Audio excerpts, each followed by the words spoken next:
David's testimony, in one sense, begins like many of ours.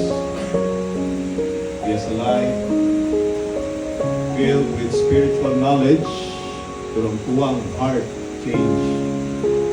He grew up surrounded by the teachings of God's Word, familiar with the Bible, especially when the Lord brought him to child learning foundation.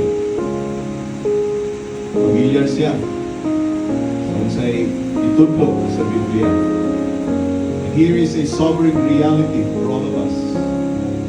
It is possible to be surrounded by the truths of the gospel, to hear of Christ week after week, yet not to know Him personally. Many of us have sat under faithful preaching, participated in the life of the church like this one, and yet we still don't have the saving encounter with the grace, the saving grace of God. Being informed, being witnessed, but no heart change. Now the Bible teaches us that simply knowing about God is not enough. It's not enough that you know about God. In John 17 verse 3, Jesus defines eternal life. This is eternal life, that they may know you, the only true God, and Jesus Christ, whom you have sent. There's a big difference between knowing about God and truly knowing Him. One is simply about facts, intellectual knowledge. The other one is personal knowledge. We must come to a point where we have not only heard the gospel, but have responded to it in faith, placing our trust in Christ alone, not Christ plus, but Christ alone for salvation. David's story, bago ng nagunggan, kita na nagkalubog sa iyang pagkakata sa public testimony, is a picture of a man who lived in the shadow of spiritual knowledge, but never truly surrendered to the saving grace of God.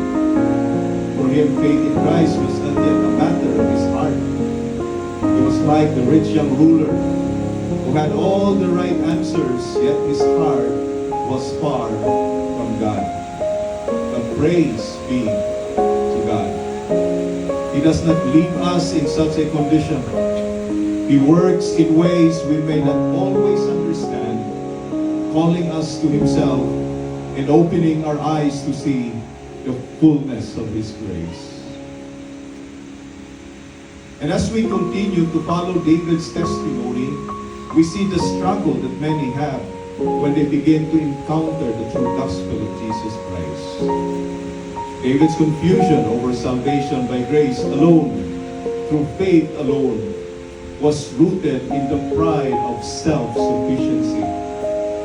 He was used to earning his way, whether through academic achievement or approval from others, and the idea that salvation could not be earned was a stumbling block. But in Ephesians chapter 2 verse 8 to 9, the Apostle Paul reminds us, for by grace you have been saved through faith, and that not of yourselves, it is the gift of God, not as a result of works, so that no one may boast. David's salvation is not a reward for our effort, but a gift of God. But this is at the heart of the gospel. Salvation is not something we can work for. It is something we must receive with open.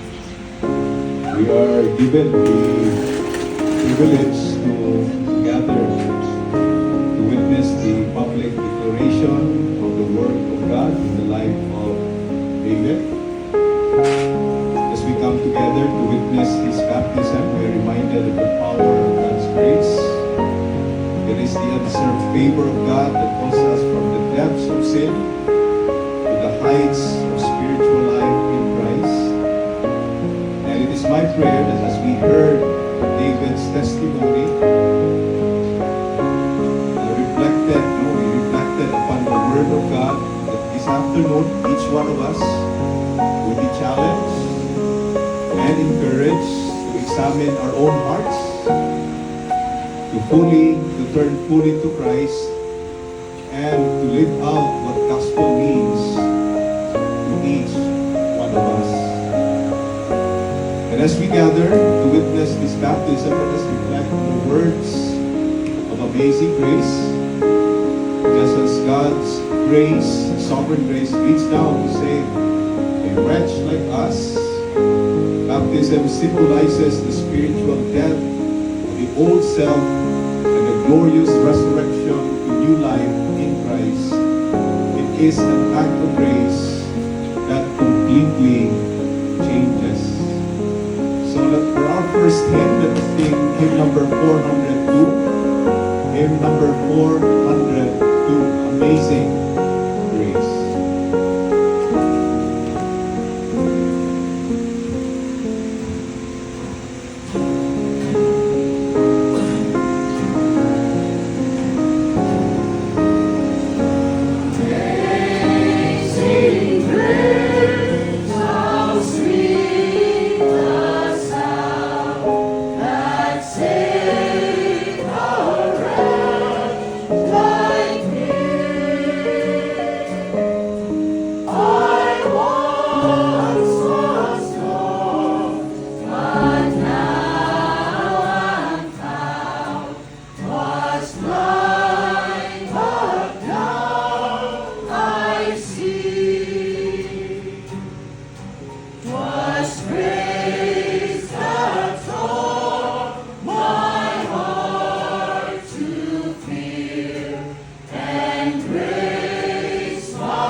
Acknowledging that we are unable to save ourselves.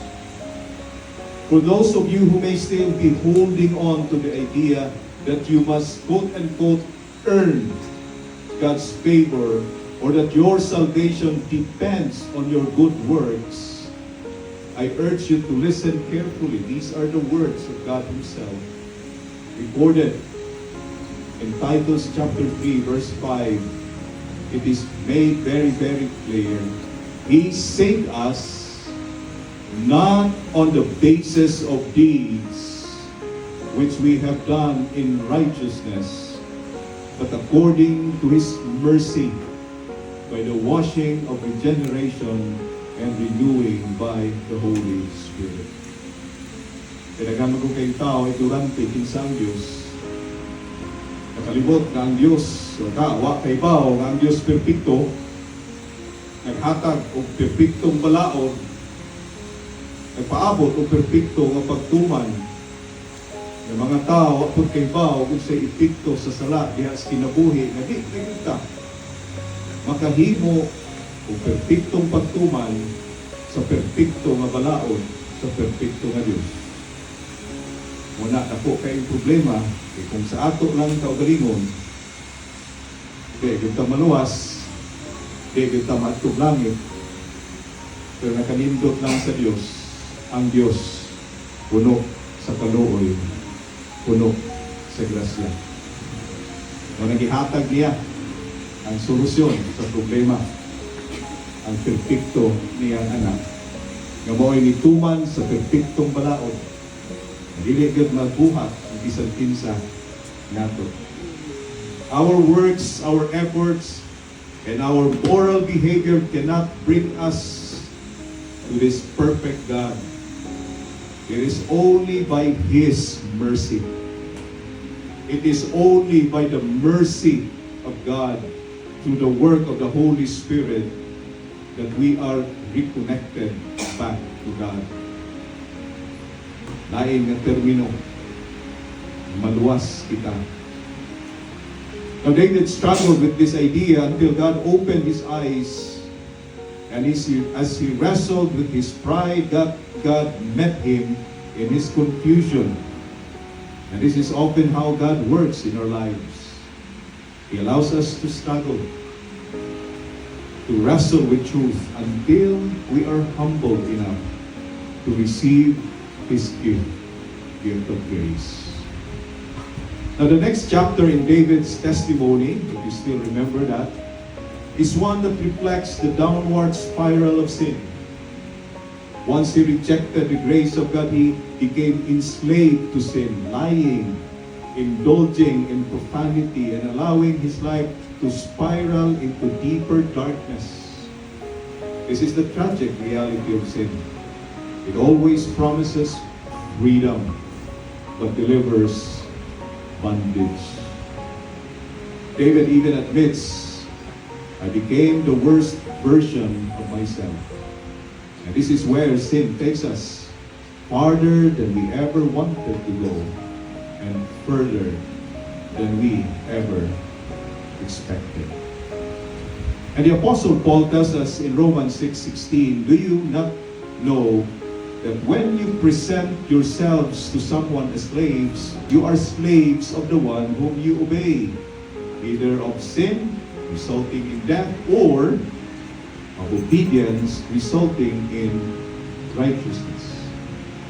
David's life, like all of ours, serves as a powerful reminder of the destructive path that sin leads us down.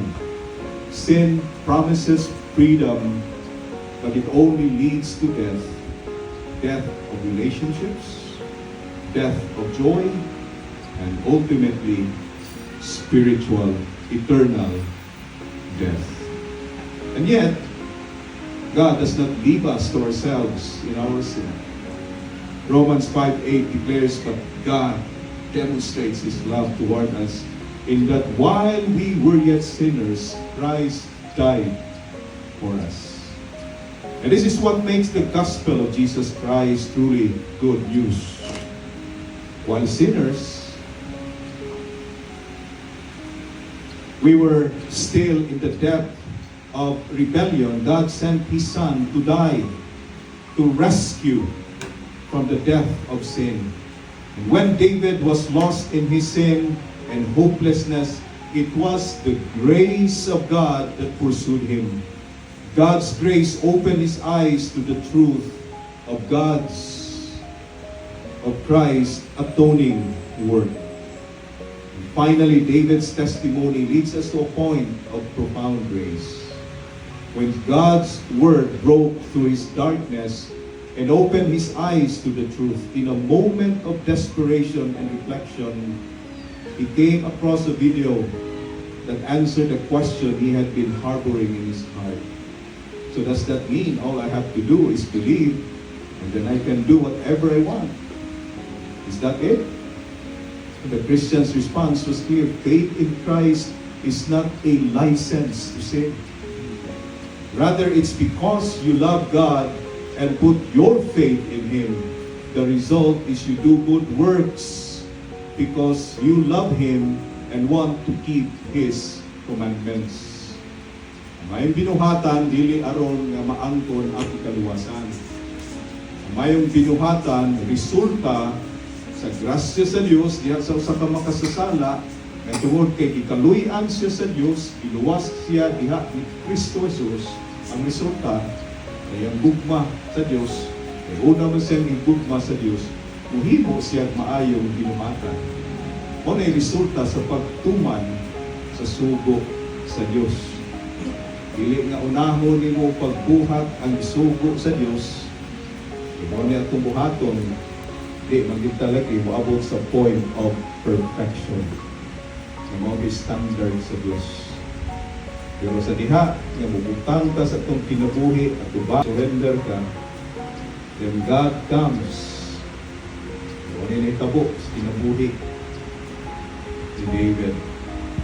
David's heart was open, and the Spirit of God began to work in him in a way that only God can do. He turned to the Bible, and in the pages of Scripture, he began to find true life. His desires changed. His heart was healed. And as David began to read and meditate on God's Word, he saw his life change. He began to reconcile broken relationships, and the direction of his life was forever changed. David came to understand the reality of 2 Corinthians 5:17. Therefore, if anyone is in Christ, he is a new creature. The old things passed away. Behold, new things have come. The power of God's grace is such that it changes us from the inside out. It makes us new creatures. No matter how deep we have sunk in sin, the grace of God is always enough to bring us back. His grace is greater than our sin. And so as we witness David's baptism today, we see a living testimony of the transformation that is possible when a person surrenders to the grace of God in Christ. In fact, that surrendering is even the work of God's grace. We can never pat our shoulders and say, wow, ayaw ko kayo. Uban, di man sila, di ako. No. Even that conviction is still part of the work of God's grace. Baptism does not save. Baptism is an outward sign of an inward reality, of an inward change. Baptism is a declaration that David has been united with Christ in his death, burial, and resurrection, and that he now lives a new life by the power of the Holy Spirit, not by his power. Nagingnan with this Bible, not by might nor by power, but saith the Lord. Ikaw kita udawat sa kayuban, tungod kay kita ikaluyan, tungod kay ang Diyos, grabe ka maluloy. So as we rejoice with David, let us be reminded of the truth that God still works in the lives of those who are lost. He still sees people who are confused and enslaved by sin. And so for those who do not yet know Christ, you may know about Him, but you don't personally know Christ. I urge you to obey the call of the gospel. Repent, turn your back from sin, and believe in the Lord Jesus Christ. As Acts 16:31 declares, believe in the Lord Jesus Christ, and you will be saved. Do not delay. Do not delay. Turn to Christ, and you will find in Him the grace, forgiveness, and new life that you're soul longs for. To those who are already believers, let this baptism remind you of the power of God's grace in your life. Remember the change that has happened in you, and let it lead you to worship and obedience, to spend and be spent for Christ and the work of Christ. Just as Christ has redeemed you, now live in the light of His truth. Honor Him with your lives. Let us all rejoice in the saving grace of God that has brought David to this point. Let us leave this place with hearts full of gratitude, knowing that He who began a good work in you will perfect it until the day of Christ Jesus. Ano po ka? Among labing gamahanan, gamahan, tulog sa kaluoy, o grasya nga di yun matugkad sa hunahuna sa tao. You with much thanksgiving. We want to exalt the name of Jesus Christ, our Savior. Thank you for the precious gift of salvation. Thank you for the grace that has changed David's life and brought him from death to life. As we witness his baptism today, may we be reminded of the glorious work of Christ, his death, his burial, and resurrection. We ask that you be magnified in our hearts, that we would live in the power of Christ's finished work, reflecting his love, his mercy, and grace. And may all glory and honor be given to him alone, now and forevermore. Amen.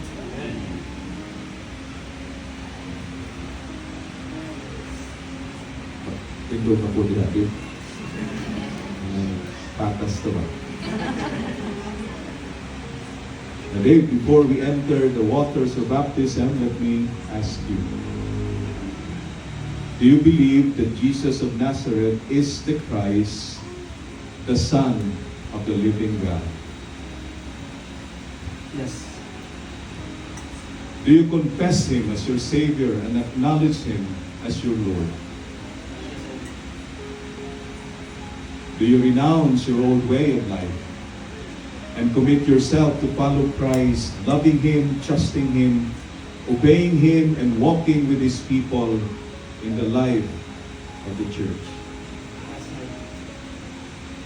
Upon this profession of faith, and by the authority Christ has given to His church, I will baptize you in the name of the Father, and of the Son, and of the Holy Spirit, buried with Him in baptism, raised to walk in newness of life.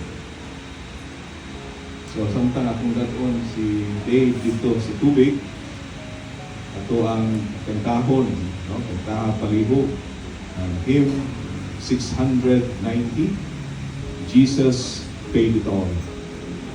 Hymn number 690.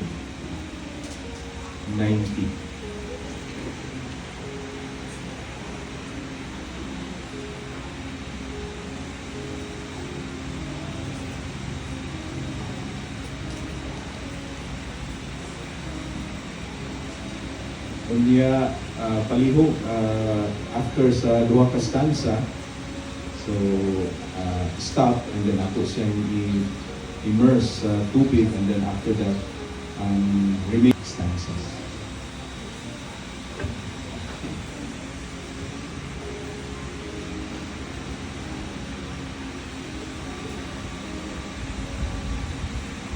And then after sa hymn, no? Jesus paid it all. Then ako ang hanyo all dayon, no? Si Pastor Janet to pray to lead us in a prayer.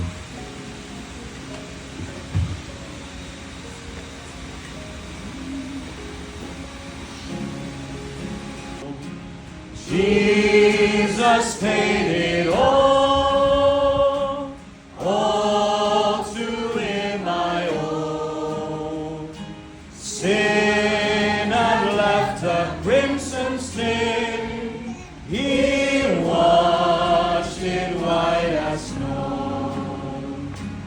Oh, Lord, now indeed I find thy power and thine alone can change the leper's spots and melt the heart of stone. Jesus paid it all. All to him I owe. Sin had left a crimson stain. He washed it white as snow.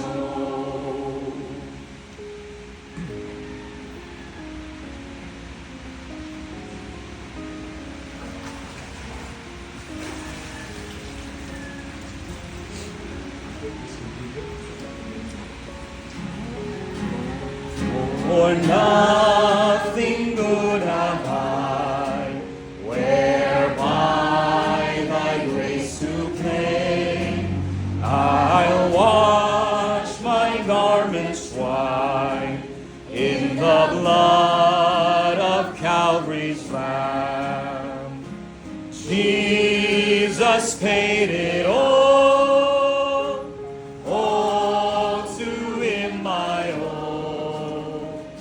Sin had left a crimson stain. He washed it white as snow.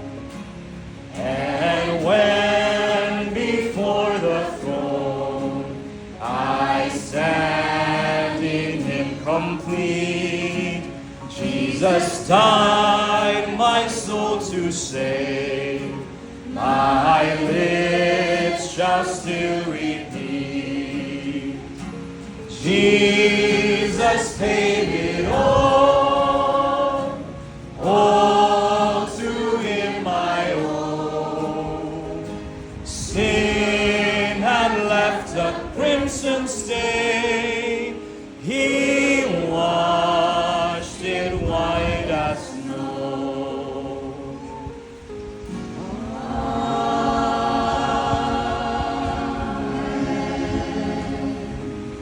Let's pray. O God, your work of grace, your work of salvation in the life of David, in the life of all of us, sin, and from the manipulative control of the Prince of Darkness. We thank you, Lord, that you have rescued us from the domain of darkness and transferred us into the kingdom of your beloved Son, in whom we have redemption, the forgiveness of our sins. It is our prayer that you will be with David in the journey of life until he finally reach the golden shore, after he finally reach heaven itself. It is our prayer that you will watch over him, that you will protect him, that you will strengthen him to face the temptations that he will face, that he, through faith in Christ, will be able to overcome the world, the flesh, and the devil. It is a prayer that he will grow in union with Christ, in greater understanding of his saving work, in greater faith towards the sufficiency of the Savior in saving him ultimately. It is a prayer that you would also be his help as he identifies with the church of the Lord Jesus, the community of the redeemed by blood. That you will bless him, that Lord, he will be able to contribute well to the life of the church, and that the church will also be a help to him in his walk with you. Father, we pray that you will receive our thanksgiving and hear our prayers for these things we pray. In Jesus' name. Let us end this baptismal service with one last hymn, hymn number 500.